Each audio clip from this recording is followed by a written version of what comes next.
One day in May, I found myself on the outskirts of Oslo, Norway, at the offices of ROEST, ROEST. They manufacture coffee roasters, and they are the sponsor of this episode. And I was with their machine learning engineer, Callum Gilmore, grinding up some coffees. It's already stalled one grinder. And one of the coffees, it's so lightly roasted, the beans are so dense that their heavy-duty coffee grinders are struggling to cut through the beans. Will It Grind? It's a new podcast series coming to you.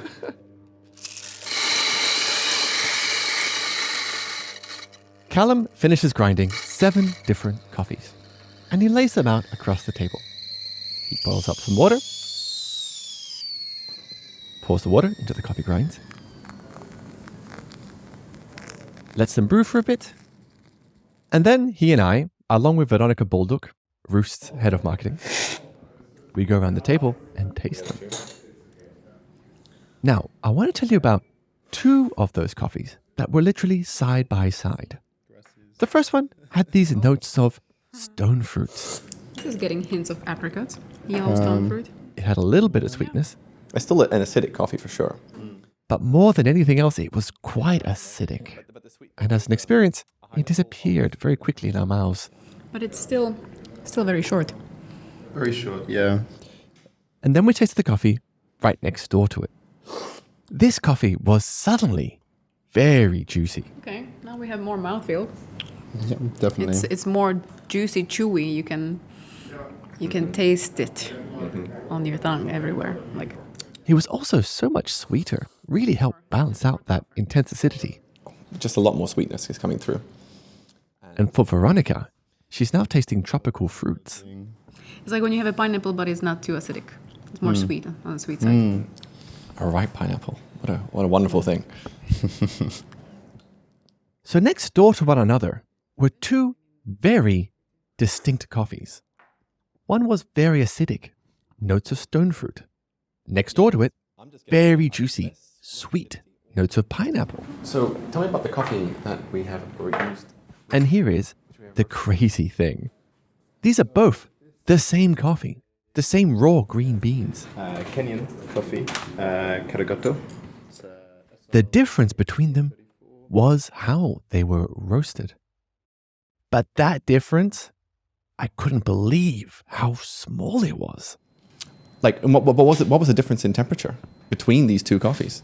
So, number 3, we dropped at 206 degrees Celsius.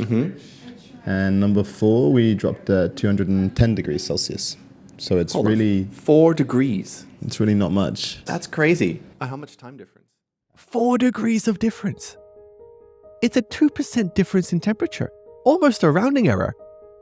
And yet, those 2 coffees were so distinctly different. So here's the thing about roasting. Tiny changes can lead to noticeably different coffees. And that can be a problem because there are so many things you can play around with, tinker with when roasting coffee. As roasting researcher Mark Al-Shemri pointed out, the conversation of whether you should adjust airflow, rotation speed of the drum, or temperature, the answer is all of them will affect it, but in different amounts. when we have so many things to adjust on a roaster, and all of them can noticeably change how a coffee tastes, which ones should you focus on? I mean, it's overwhelming. So, in the first half of this episode, I will give you an answer to that by speaking with one of the world's leading roasting teachers who has done scientific research to answer what is the most important thing to focus on when roasting coffee. So, I know I'm oversimplifying, but this is needed in a world where people have done the opposite for so many years. And then in the second half of this episode, we're going to look at why roasting coffee consistently is so difficult. As we just saw, just 4 degrees Celsius can lead to a different coffee. Which is why I'm going to crack open ROEST P3000 Roaster The technology in this machine allows anyone, even me, to roast coffee very consistently and fully automatically. And I was so impressed with this technology. I think it's going to change the coffee industry.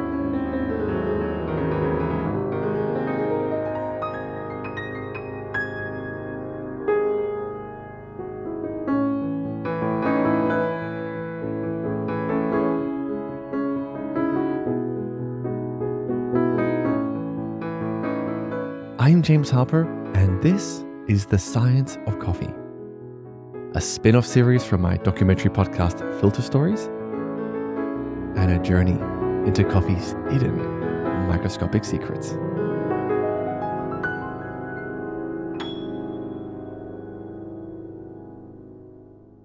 Okay, so you love coffee. You want to go deeper into it, make a career out of it. You, like many thousands of others, decide, I'm going to try and roast coffee. So you buy some green beans, you buy a 2-3 kilo pretty professional roaster, and it arrives on your doorstep. You put it all together, and then you're faced with a question. How should I roast my coffee? Now, when you open the manufacturer's instructions, they don't really give you an answer. They just say, here, look, here are all the things you can control on this roaster. Oh man, where do you even start with all this? So we've got... And the things you can play around with, it's a very long list. I mean, for example, when I was sat down next to Callum in front of a computer screen at ROEST headquarters, he showed me all the things that are being tracked and adjusted on the P3000. Roast log, we've got the fan speed, the RPM, the power, inlet temperature, drum temperature, bean temperature, air temperature, rate of rise. Okay, you're starting to get a bit overwhelmed. How should I roast my coffee? I mean, you could get an answer, investing 10,000 euros on a roasting course. But surely there's another way to answer such a simple question. Aha! You know what I'm going to do? I'm going to get my answer watching YouTube videos. Today we're going to talk about roasting coffee. And you very quickly realize you are not going to get a straight answer. Now, the journey of the beans, in terms of how quickly they get hot, it will change depending on the coffee and what you want it to taste like. It might be... For example, James Hoffman, the coffee YouTube celebrity, he doesn't give a straight answer and basically says, you got to do your research. And through a period of trial and error, and ultimately then knowledge that's passed around within the industry, you learn to create a roast profile for a particular coffee. Okay, let me learn this knowledge that's being passed around in the industry. And so you dive into the YouTube rabbit hole. And all of a sudden, you are drowning in information. Most coffees in the 390 range. Drop the beans in at this temperature, not that temperature. And look, I don't have a dog in the fight. If you've got You should use this sensor, not that sensor. charge on your environmental temperature, that's fine. Your roast curve's got to look like this, Is the acuity of this angle for the second not like that. Your graph should not look like this. If you're roasting in summer, do I that. mentioned before that in the summer, instead of doing Turn the fans up. So the airflow should be maxed out. No, turn the fans down. I set the fan up to 4. We play with the RPM of the machine. Maybe you should play around with the drum speed. The bean will tell you when it needs a gear change. And at this point, you're just like overwhelmed. Everything you do to those green beans will impact the flavor. Which of these parameters matters the most? Where should I start?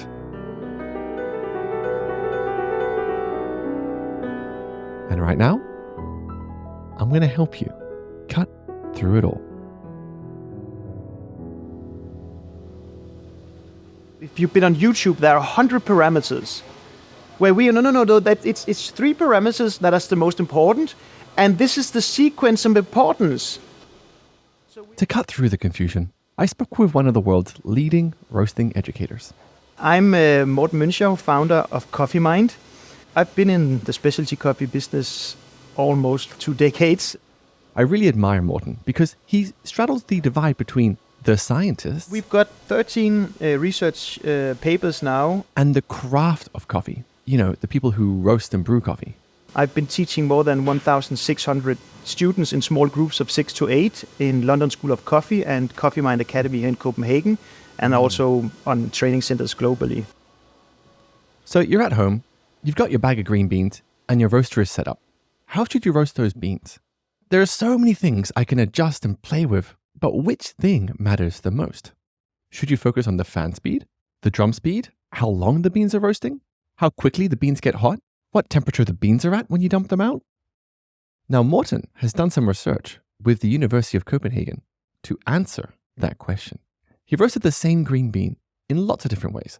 They found some taste panelists, trained them to identify things like acidity, fruitiness, calibrated them, and then served these coffees blind, using a red light, so you couldn't even see the color of the coffee.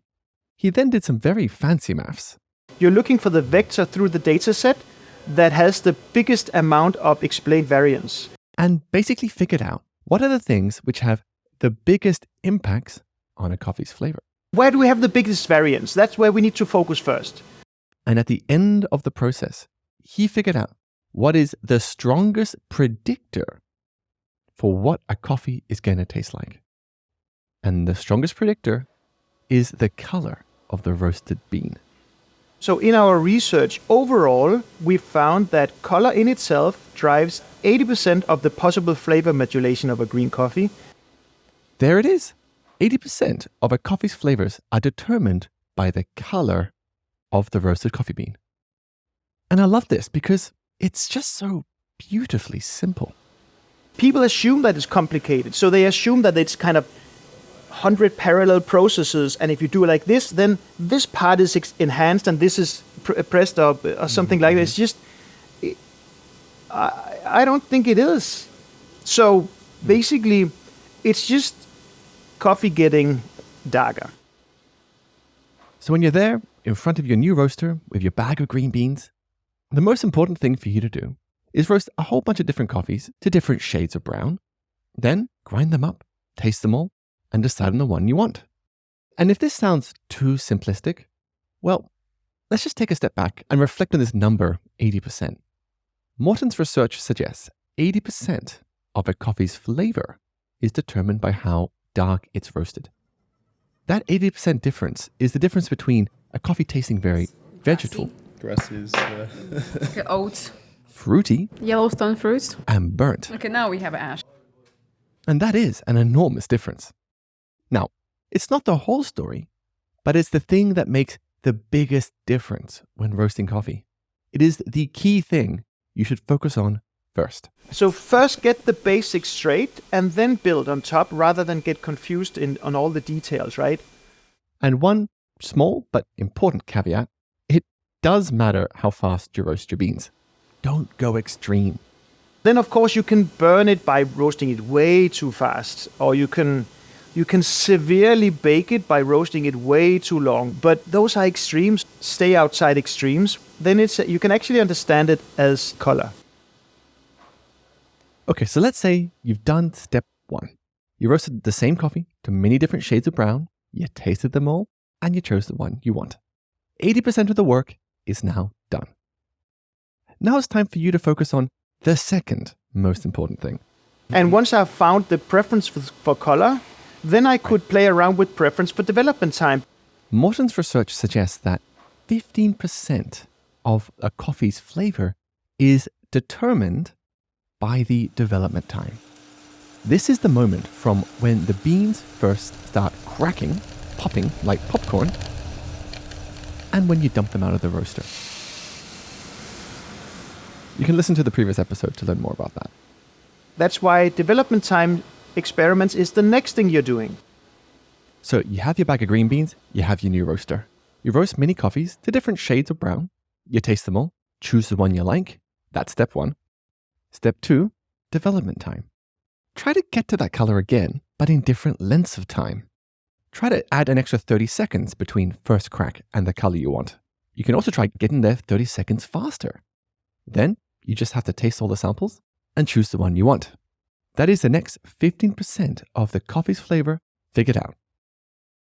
But why is step 2, playing around with the development time, only worth 15%, whereas step 1, the color of the beans, accounts for 80% of a coffee's flavor?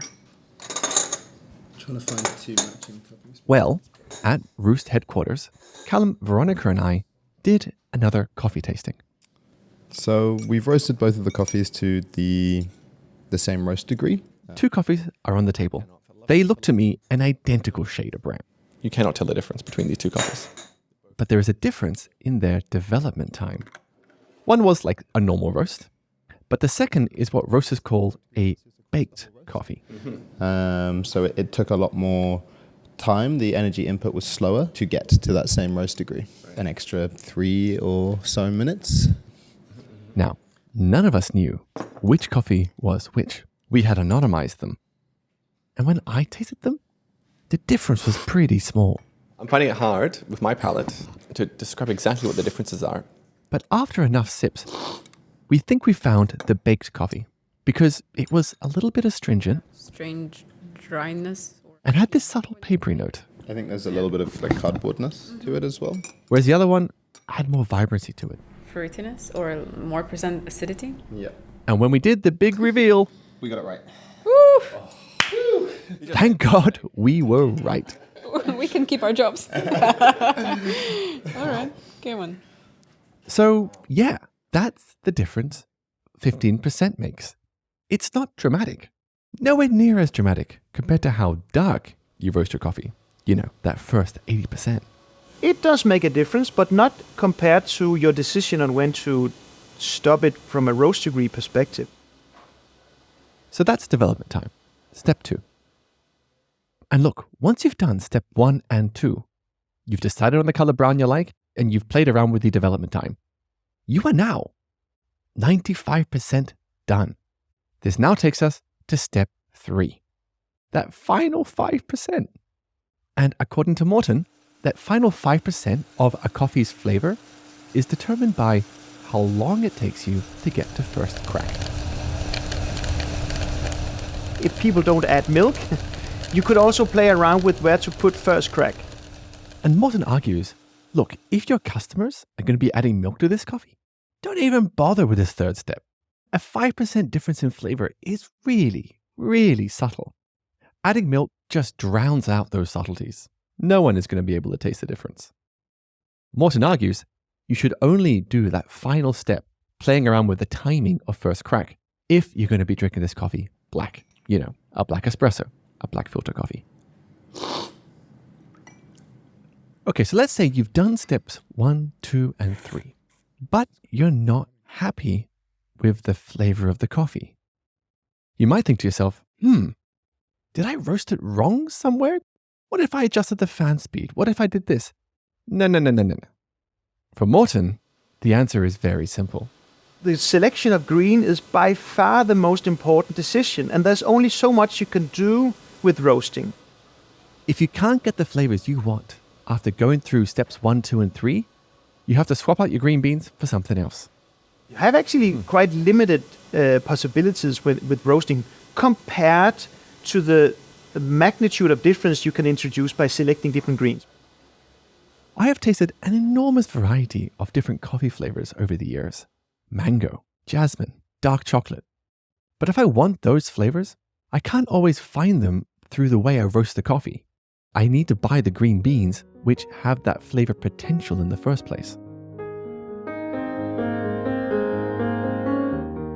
So there it is. That's Morten's framework. So it's 80, 15, 5.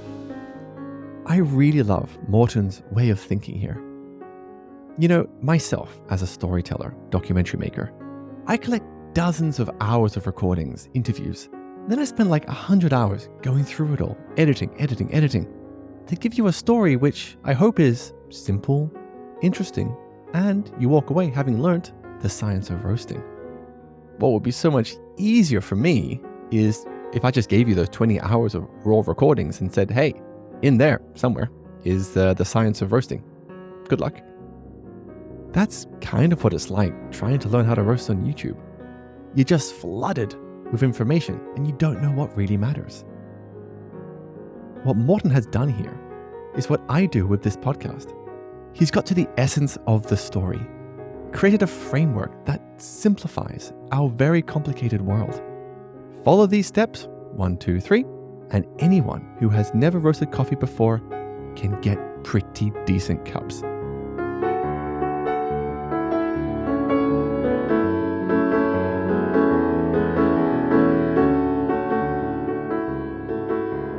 However, unfortunately, Morton's framework doesn't help you solve one of the biggest problems in coffee roasting.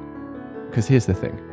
You can know the shade of brown you want, the development time you want, and how long you want to get to first crack. Steps 1, 2, and 3 of Morton's framework. Good luck though, nailing that every single time. And this is what I want to explore next in the episode. Roasting coffee consistently.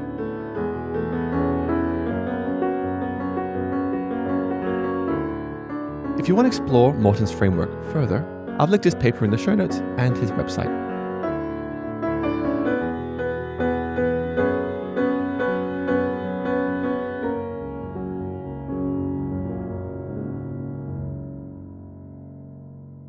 Okay, let me tell you a little story about consistency.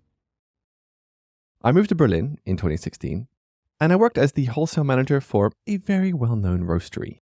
Now, September had rolled around, and it was Berlin Coffee Week, and the owner wanted to put on a brewing competition, and the winner would get a very fancy hand grinder. And for this competition, the owner chose what was the best coffee we had in-house, a Kenyan peaberry.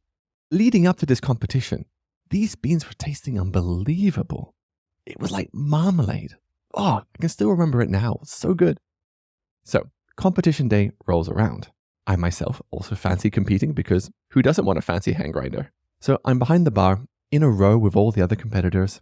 We're boiling our water, grinding our beans, measuring everything out, making our filter coffee so delicately. I put my finished coffee in a cup for the judges, and there's a little bit left over. Let me take a sip. And, oh dear. This is not tasting like marmalade at all. This tasted like tomato. I was getting these vegetal notes. This coffee wasn't sweet as I remembered it. And I thought to myself, damn, I've brewed this badly. But when I look to my left and right, I see all the other competitors tasting their own coffees with frowns on their faces. No, something was not right with these beans. These beans needed a bit more development. Maybe another 20 seconds in the roaster before being dumped out. Now, the owner was very embarrassed. The best and brightest of the Berlin coffee scene had all come along, and we all walked away being like, is this the kind of coffee they're serving their customers? But the thing is, I knew the roaster knew how to roast these beans well. Previous batches were so good. And the reason this was an inconsistently roasted coffee is because the roasting itself was done very manually. The roaster would be stood there all day, adjusting a whole bunch of different parameters, adding more flame, pulling back on the flame. Sometimes the door of the roastery would swing open, and in winter, a big gust of cold wind would rush in, and that would affect the roast. And the poor roaster themselves, they had been stood there, roasting coffees for hours on end, since the crack of dawn. And honestly, by the time they got to midday and they're roasting this coffee, they were tired. They were bleary-eyed. It's like they weren't even looking at me. They're looking past me into the distance. And this problem is not exclusive to that roastery I worked at in Berlin. I remember the same thing happening in Australia. Melbourne, 2015. I went to a public coffee tasting at one of the most acclaimed coffee roasters in town. And we tasted this experimental coffee that blew my mind. I was so desperate to taste it again. I went back the next day and I ordered it, this time as a customer at the bar. And what I got, it was not the same coffee. The vibrancy wasn't there. It was like a poorer cousin of the coffee I tasted the day before. Roasting coffee consistently. It's hard. For the longest time, it has been one of the big headaches for coffee roasters. But these stories, these took place almost a decade ago. Things have changed a lot recently. Cool. Wow. Okay. This is a lot of data to work with. This is just the start. I was really amazed as Callum showed me how to operate ROEST P3000. You can really just load up the feeder and let the roaster do its work. Amazing. They claim this roaster can roast coffee more consistently than us humans and entirely automatically. So I want to tell you the story of how this machine came about, and then we're going to open it up and look at the technology that enables it to roast coffee consistently and fully automatically. So, this machine is the brainchild of Sverre Simonsen. So I'm Sverre, and I started ROEST 10 years ago with my brother Trond. So, after high school, Sverre had to do his compulsory military service. He hops on a bus and is driven to the frozen north of Norway, up near the border of Russia. We're moving people across small lakes or rivers. You're like the engineering team. Like, this is what engineers do in the military. They help the military get around. Yeah, pretty much. And dressed in his military fatigues, overlooking the frozen lakes in the Arctic Circle, Sverre falls in love with coffee. Although the coffee was absolutely horrible, I sometimes mixed it with the hot chocolate in the field rations. There was still something nice about a hot cup of coffee in the morning. And this love of coffee follows him when he decides to do a master's degree in mechanical engineering after his military service. So during my study, my interest for coffee grew, and I continued upgrading my coffee gear, but I never really found a coffee that I loved, so I decided to build my own coffee roaster, which is obviously the next step. He focuses his master's thesis around building his coffee roaster. And as part of the project, he went to speak to some of Norway's most well-known coffee roasters. Tim and Morten Wennersgaard in Nordic Approach. And they tell him, we are having issues with our sample roasters. And that's where the idea of making a sample roaster came about. Now, a sample roaster is a small coffee roaster that cooperatives, roasters, exporters, importers use to get a gauge on like what an entire container of coffee tastes like by just roasting a little bit of it. And these experienced specialty coffee professionals told Sverre they had two big issues. So one of the first things they mentioned was obviously they had issues with consistency. They were struggling to roast their coffees exactly the same way every time. And also, they were annoyed that these machines weren't automated. They wanted something that they would spend less time operating.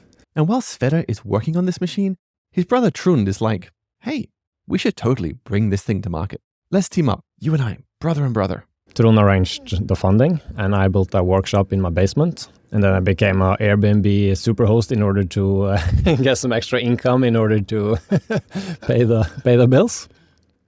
So they developed and then started selling this sample roaster. And they proved they could roast coffee automatically and very consistently. But it's a sample roaster. It can only roast small amounts of coffee at a time. They decided to scale it up to the P3000. So the P3000 is a full electric coffee roaster, obviously. It has a 3 kilo capacity, but it's designed as a 500 kilo per week capacity roaster. Sverre tells me the P3000 will be popular with, for example, the coffee roastery that I used to work for. If they had the P3000, they wouldn't have messed up that batch of Kenyan coffee for the competition. If you have a specialty coffee roastery, maybe you have a 30 kilo main roaster, and then once in a while you get some really good coffee. And it's gonna cost you a lot to mess it up. Let's now open up the P3000 so I can show you the remarkable technology that allows it to roast coffee fully automatically and very consistently. Okay, so let's imagine you want to roast some coffee. And you've dumped the green beans into your roaster. Now, to roast coffee consistently, batch after batch after batch, it's really important you take out your beans at the exact same moment in every roast. And the moment of first crack is really important to determine when you're going to stop your roast. As we saw in the last episode, I showed you a roast that took about 7 minutes. Now, to jog your memory, in the last episode, I showed you a roast that took 7 minutes, and first crack happened at the 5-minute mark. For the first 5 minutes, those beans were just getting hotter, and then, at the moment of first crack, they exploded like popcorn. Now, for many roasters, when they're roasting many batches of the exact same coffee, to stay consistent, they start a timer as soon as they hear first crack. And then say, for example, they want to stop the roast 30 seconds after hearing first crack. And so for every roast, they listen out for first crack, start the timer, 30 seconds, boom, coffee's ready. But one of the really big problems is defining when exactly is first crack. what does first crack sound like? Let me show you just how hard it is to hear first crack. So I stood next to the ROEST P3000 and put my microphone right next to the metal. This is what you would be hearing yourself if you were a roaster trying to determine when first crack begins. So you're the roaster. When would you say first crack has started?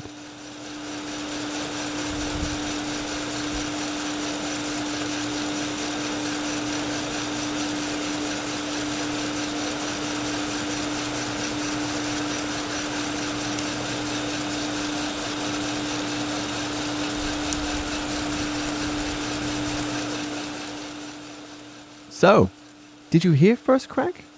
It's hard to hear. It's really, really subtle. You have to be there like a hawk, listening for every single pop. Now, imagine you're the head roaster at a commercial coffee roastery. You've been roasting batch after batch for hours. It's a busy production floor. People are running around asking questions of you. And then you have to really sit down and focus on these very subtle sounds. And here's the really crazy thing. You could confidently have said that first crack began towards the beginning of that audio.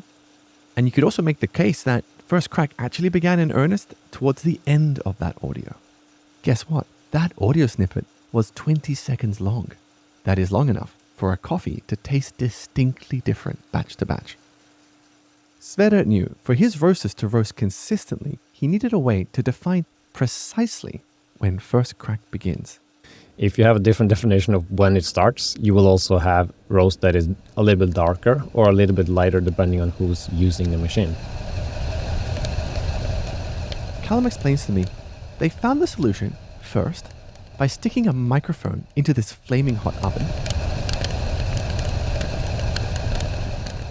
And then they processed the audio so the cracks themselves would be particularly audible. Malfrequency sequestrum coefficients are a feature that we use in our first crack card. And then they did a whole bunch of very wonky computation. What they are is the envelope of the time power spectrum of a signal. If it's this loud for this period of time for these specific sound frequencies, we are defining this as first crack.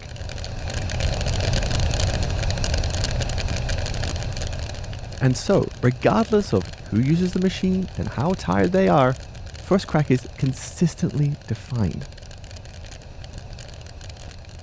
But of course, to roast consistently, it's more than just knowing when first crack is. You need to know how hot the beans are getting and at what temperature they need to be dumped out. Now, for the longest time, roasting technology has been pretty simple, especially when it comes to temperature readings. Roasters would have a temperature probe called a thermocouple. It's basically an electric thermometer that would sit inside the roasting drum, and it would measure the temperature of the beans as beans hit the probe. Now, the problem with thermocouples, these electronic temperature probes, they only get a reading when beans literally hit them, which is not all the time. And when they do, there's a relatively high margin of error in the reading. Plus, there's a lot of noise in the reading. The probe could be measuring the temperature of the air rather than the beans. On this machine, we've actually got 3 temperature sensing technologies. But when I visited ROEST's R&D lab, Callum was experimenting with not 1, not 2, but 3 different temperature systems. And having this kind of grid of temperature sensors with various technologies means that we can use the benefits of all of them and get an average that's actually an accurate representation of the temperature that's there. More types of temperature reading tells the software more accurately, this is how hot we think the beans actually are. This helps the software track the roast more accurately, control how much heat it's applying, and again, this reduces inconsistencies between batches. So we do have a window at the back here where we have a camera unit which is recording. And what I found really surprising is that ROEST is developing a technology I have never seen in a roaster. A camera system. So we're going to use the camera to measure the surface bean color. And we're going to... Now, for the longest time, roasters have tracked the color of the coffee beans. But the way they would do it is kind of cumbersome. They would use this scoop, technically it's called a trier, which they'd stick into the roaster, pull out a couple of beans, look at the color, judge whether they're on track or not, and then adjust the roast. Again, very manual. and very prone to human error. What if you're roasting at the crack of dawn compared to midday? The amount of ambient light could change the color of the beans. The roaster could misinterpret how dark the beans have actually got. And so, by developing a camera system, ROEST software can accurately track how dark the beans are getting over time, which then helps produce more consistent roasts. And I think seeing the rate of color change through the roast will be interesting for a roaster. And I was really impressed with the technology they developed for this. For one, you need a camera that can shoot incredibly fast because those beans are hurtling around that roasting drum so quickly. So we're shooting at an exposure time of about 95 microseconds. So that's about 1/10,500 seconds. So we're shooting really quickly. And the camera system is so fast that they actually had to develop their own LED lighting system. And so we've minimized our energy difference, our brightness difference between frames to under 1%, which we're happy that we can take good readings from. And now here's the final piece of technology I want to tell you about in the ROEST P3000. I spoke with the specialty coffee roasting consultant Scott Rayo, and he told me about a problem he'd had for many, many years with smaller roasters. The problem is you can use the same inputs every day and get a slightly different output every day. Because you might have changing ambient conditions, you might have changing outdoor conditions. Essentially, roasters are made of metal, and the heat of that metal changes throughout the day, which can lead to inconsistencies. As we saw at the very beginning, the same coffee that was roasted just 4 degrees hotter was distinctly different from the coffee before it. Scott Rayo developed this system called the between batch protocol, which is basically just every time you roast a coffee, the roasting machine itself, the metal, it's always at the same temperature. We're trying to come up with a system to reset that metal's energy, and most machines until recently didn't really help you do that. And when Scott was presenting this at a conference over in America, the ROEST team was in attendance, heard it, and then created a between batch protocol for their own machines. And then in the past year, ROEST came to understand the importance of the warm-up and between batch protocol. So in between roasts, the machine will heat itself up, cool itself down a little bit, heat itself up, and when it's ready for the next batch of coffee, the machine itself is always at the same temperature.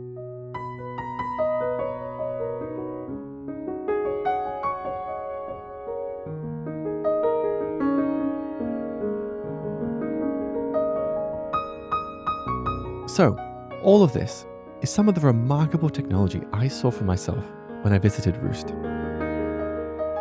And they were very keen to explore any way they could make their roasters more reliable, more consistent. So if you have any ideas, get in touch with them, link in the show notes. I'm sure they'll be very happy to hear from you. And if your idea involves machine learning and prediction models, don't worry, they're already on it. And that is sort of the goal with P3000 is that once we have launched the machine and we start getting data from our users, we can see what type of profile works good on what type of coffees. And the more data we get, the better we can give a customer an idea of where you should take this coffee when it comes to profiles. You're basically going from not knowing how to start roasting this coffee to getting a recipe from the machine that will get you almost to the end.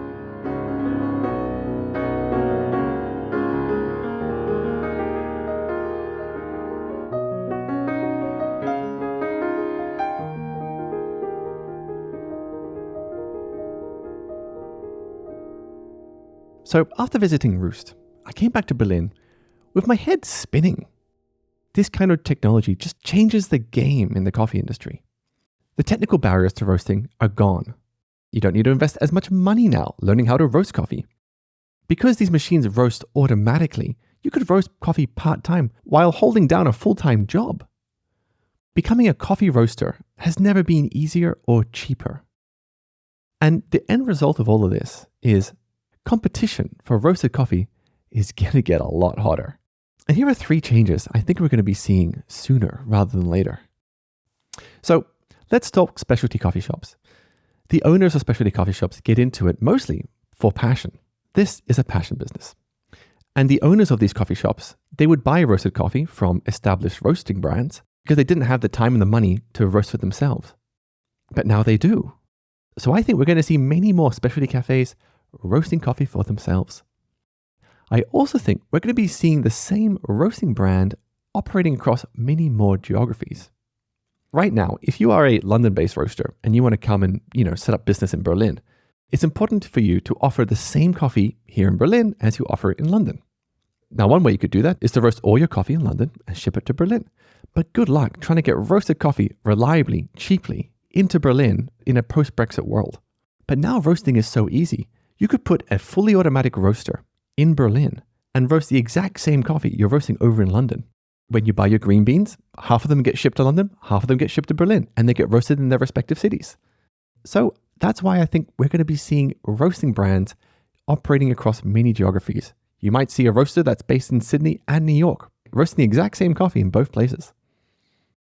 And, to push that further, I think this now opens up a really cool opportunity for coffee producers, the growers, to sell their coffee more directly in the global north. But there are many barriers trying to sell coffee roasted outside of Europe into Europe. But now it's much easier. Let's say you run quite a large farm in Colombia, you have tourist groups coming in all the time, and let's say you get a visitor from Germany. You really click, you really bond with them, and they get excited to sell your coffee in Germany. Well, now that German doesn't need to have 10 years of roasting experience. They can roast your Colombian coffee easily, reliably, and sell it locally. And so the big shift is that to have a successful roasting brand in the past, you needed to tick the boxes of, just good business. You had to have good sales channels, marketing, customer service, etc., as well as maybe 100,000 euros of investment and a lot of technical roasting know-how. But now the financial barriers, the technical barriers, they're so low, they're not a barrier at all anymore. The roasting businesses that do well in the future will be only down to the classics of business, sales channels, marketing, customer service. So those are my thoughts. What are yours? Where is the coffee market going? If you have ideas, I would love to hear them. You can reach me on Instagram at Filter Stories Podcast or search for me on LinkedIn. Link in the show notes. And if you are interested in the P3000, check it out. I have a link in the show notes. Get in touch with the Roost team and tell them you heard about it on this podcast. And so you know, I don't make a commission on any sales.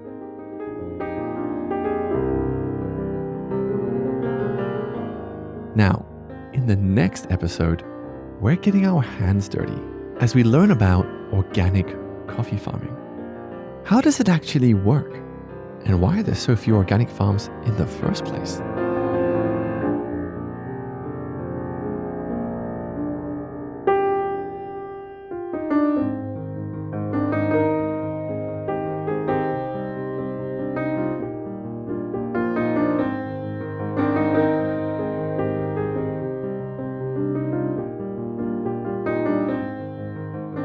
So thanks so much for listening to this episode.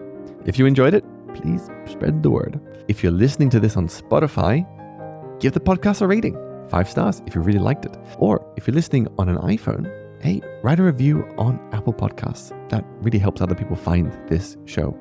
And of course, if you have Instagram, take a screen grab of yourself listening to this podcast, post it as an Instagram story, tag me at Filter Stories Podcast, and I will get back to you saying thank you very much. Now, here's what's coming up in the rest of this series. I take a flight to Honduras where I attend Let's Talk Coffee, the gathering of farmers and coffee professionals organized by the coffee importer Sustainable Harvest. And it's there that I discover why organic coffee farming hits so much better than conventional farming for the environment. And after that, I take you on my personal journey leveling up as a home coffee scientist. It's frankly where I learn what good, robust scientific methodology actually looks like. And this journey was made possible by BWT, Water and More. They develop water filtration kits for making coffee at home, in the cafe. And I dive a little bit into the science of water because it helped me transform into a much more critical home scientist. In the final episode of this series, I show you how you can get the most flavors from your roasted coffee beans, because we explore the science of coffee aging. And I get really geeky with the technical experts inside Mal Koenig, an industry leader in coffee grinders trusted by baristas globally. and they show me the intricacies inside their coffee grinders and why it is that such tiny, tiny changes can lead to dramatically different flavors. And in case you missed it, in the first episode of this series, I help you become a better coffee taster by showing you how your sense of taste and smell actually works. And I get a little bit metaphysical. I use Marco Beverage Systems SB9 coffee brewer to brew up many batches of the same filter coffee. I give it to a whole bunch of taste testers, and they give me wildly different answers as to what they're tasting. Which leads me on a journey. Do you and me actually taste the same flavors?